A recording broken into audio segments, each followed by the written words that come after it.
Pope Francis has defended his public silence over the plight of Rohingya Muslim refugees during his visit to Myanmar.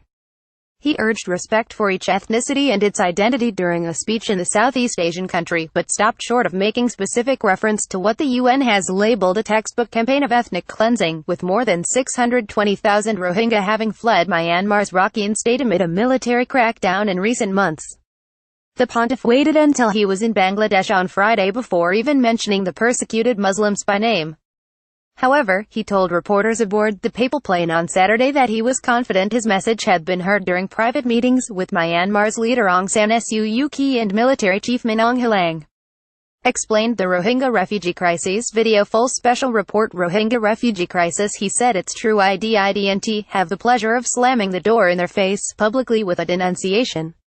But I had the satisfaction of dialogue, and letting the other side dialogue, and in this way the message arrived. I didn't negotiate the truth, I did it in such a way that he understood that it's not viable to redo today the way things were done in the past. It was a good meeting.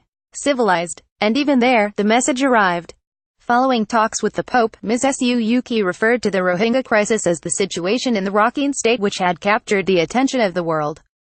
Pope urges forgiveness for ethnic violence video. What's the reaction been to the Pope's Myanmar visit?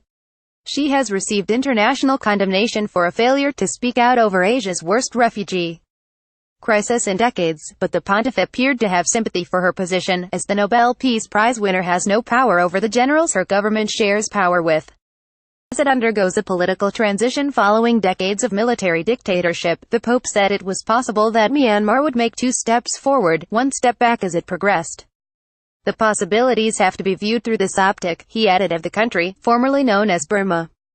Video Pope mentions Rohingya by name for the first time last month. Sky News broadcast the first independent evidence from Myanmar's Rakhine state, laying bare the shocking deprivation and desperation among the thousands of stranded Rohingya.